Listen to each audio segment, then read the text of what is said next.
funny enough, I'm going through the records and I found this guy with the flower shirt, like a Hawaiian shirt, and a violin. At that point, to me, violin was classical. If you have a violin in your hand, you have a tux or a suit.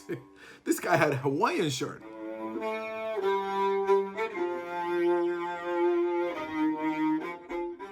Hi, everybody. It's Greg Curtis. I'm the president of Extraordinary Artist Management. And today we're going to have the first in a series of really in-depth conversations with our amazing and talented musician, world-renowned violinist, Jesús Florido. So forgive my hair, everybody. It's it's a pandemic quarantine hair. We're all doing what we can, but we're here from beautiful downtown Burbank on my end, and the Sherman Oaks area for Jesús. So welcome everybody to this. What year were you born, and where exactly in Venezuela? I was born in 1966 in a city called Barquisimeto.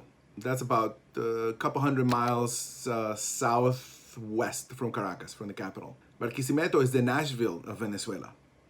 Oh, it's the music center. All the great musicians, all the recording studios, especially in folk music, are located there. Also, it was a city where a lot of great acts came on tour, so I was able to see just about anybody, especially back in those days when Venezuela was a very rich country. My dad is a big, music lover, so we took to all kinds of concerts. Whoever came to town, we went to see. I feel like it's a little bit also like New Orleans, The music is just built in the city. I mean, there's no way around it, Very interesting. Cool. So you said your mother was an artist and she was a big influence on you artistically. Your father was a big music lover. Any other family or close friends at that time, in your early young years, that were particular influences on you? Oh, absolutely. My dad was technically not a professional musician, but he was as good as anybody. He was a guitar player and a Venezuelan cuatro player, and his harmonic concept and form, and it was just amazing. But what happens with somebody like that is that he surrounded himself with a bunch of guys who were just like that. So every weekend in my house was some sort of a party. There was this guy, I'm forgetting his name right now. It was a big fat guy. He was a big guy, and he played guitar. He went to school. He was an agronomical engineer, and he went to school in Brazil.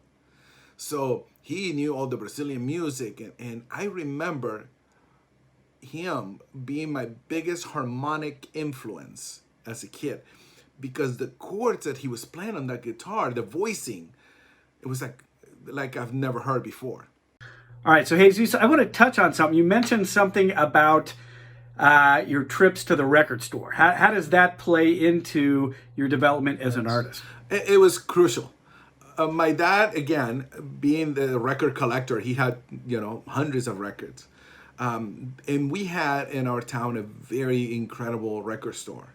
The guy curated amazing music. It was very small, but he had everything in it. One day, my dad says, okay, here's our first trip to the record store. This is where you go. Here's the records. You go look at, and if you want to listen to one, you grab it and you go to the listening station and you listen to, and you can buy 2 records today. The man who ran the store came and asked me a few things. He said, what do you want to buy today? And I says, well, I would like to buy something classical, because I just started learning the violin. Oh, the violin. Let me show you. There's some violin pieces here. He recommended this recording of Vivaldi, of L'Estro Armonico. It's a collection of violin concertos that Vivaldi wrote. I grabbed the record and I dropped the needle, and there was this violin concerto in G major. It just got to me in 2 seconds. That record I still have it to this day. In the second record that I bought, the guy was really nice, because he says, oh, you're gonna buy some, but also you need to buy some Mozart. If you're gonna listen to classical music, you need to buy some Mozart. The only Mozart record I have right now is this one, and he gave me a record with the Jupiter Symphony. And those 2 records marked my life. Subsequently, more other visits. I mean, I became friends with the owner of the store, because at some point I will go and buy 10 records, instead of 2. I asked my dad to up my limit. So this trip to the record store, was this something you did with your dad all the time? Was it a weekly thing? Yes. Was it?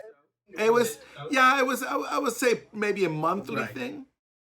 I mean, every few weeks we will go, and because he will buy a lot of records too. But I will buy my own. So I have my own set of my own collection. On my second trip, my dad said that I should buy some jazz. So I remember I bought 2 records. I bought Chuck Mangione because I thought that big trumpet was funny. Funny enough, I'm going through the records and I found this guy with the flower shirt, like a Hawaiian shirt, and a violin. At that point, to me, violin was classical. If you have a violin in your hand, you have a tux or a suit. This guy had a Hawaiian shirt. And I bought the record just because of the... It was Stefan Grappelli. I actually told this story to Grappelli when I met him in Chicago in '96. And he laughed and he said, I love that shirt. It was his influence in getting to know him that it was so wonderful, because every time we talked, we rarely talked about music. We talked about food, we talked about traveling. When you are a performing artist, the good ones are the people that go on the stage and tell your story.